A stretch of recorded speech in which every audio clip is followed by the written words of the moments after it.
سلام بچه ها، امیدوارم خوب باشین. ما امروز یک فرنی با نشاسته داریم. مواد لازمش نشاسته هست، آرد قنادی، شکر و کنجد هم اگه دوست داشتین برای تزیینش، زعفرون و کاکائو هم برای سرنگ شدنشه، شیرم که لازمه. یه لیوان آبم بریزین توی فرنیتون که باعث لطیف شدنش و خوش رنگ تر شدنش میشه. اول شیر سرد و داخل قابلمه میریزیم و نشاسته و آرد رو همینجوری که هنوز زیر گاز رو روشن نکردیم داخل شیرمون میریزیم، چون اگه شیر گرم باشه نشاسته گوله گوله میشه. همینجوری که هنوز سرده نشاسته رو اضافه میکنیم.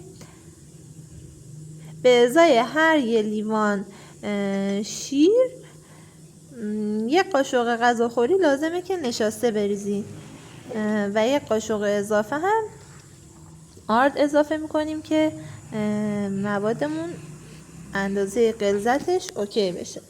لیوان آبمون هم اضافه میکنیم، شکر هم اضافه میکنیم هنوز مواد سرده.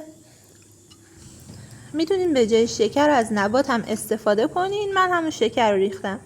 مواد رو که هم زدین غلظتش به این اندازه رسید، زیر گاز رو کم کنین. از مواد سفیدمون داخل ظرفا بریزیم. اولین سفیده، چون که تا موقعی خودش رو بگیره. بعد وقتی که سفیدا رو ریختیم داخل ظرفا باید یکم صبر کنیم که مواد سفیدمون یک کم خودشون رو بگیرن. و اگه همینجوری داغ بریزیم مواد دیگه‌مون و رنگای دیگه‌مون رو میرن ته ظرف. باید صبر کنیم که خودشون این سفیدا رو بگیرن، بعد رنگای دیگر رو بریزیم. وقتی سفیدا رو ریختیم توی ظرف، یک کاسه جدا برمیداریم، یکم از مواد فرنیمون میریزیم برای رنگ کاکائویی.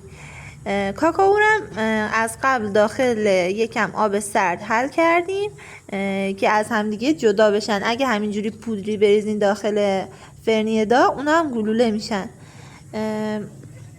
قابلمه هم هنوز که روی گازه زعفرون رو بریزین، بذارین زیرش همینجوری یکم کم باشه، گاز روشن باشه، کم باشه که زعفرون تا موقعی رنگ باز کنه. بعد هم بزنین همینجوری تا وقتی که یکم رنگ مواد قشنگ جا افتاد زیر گاز رو خاموش میکنیم. از مواد کاکائوییمون هم همینجوری قشنگ هم میزنیم. اول زعفرونی رو میریزیم روی فرنیای سفید. به حرکت دستم توجه کنید، یه جا ملاقه رو نگه نمیدارم، همینجوری تکون میدم که رنگای زردش روی سفید رو بگیره. اگه یه جا بریزیم موادمون میره ته ظرف. بعد که مواد زعفرونیمون رو ریختیم، نوبت مواد کاکائوییمون میشه. زعفرونی ها رو قشنگ همینجوری یک طرف ظرفتون بریزیم که وقتی کاکائویی رو ریختین رنگ سفیدش هم پیدا و معلوم باشه.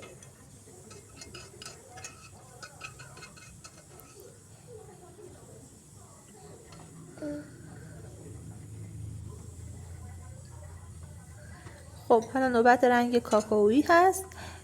کاکائویی رو هم یک کنار دیگه ظرفمون میریزیم.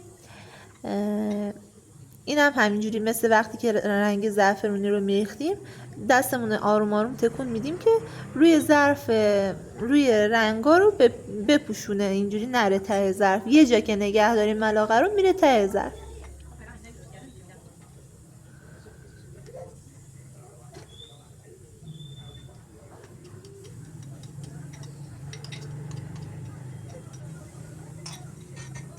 در آخر هم اگه دوست داشتین کنجد میریزین مثل من. اگر هم دوست نداشتین میتونین از پودر نارگیل، پودر پسته و اینجور چیزا برای تزیینش استفاده کنین.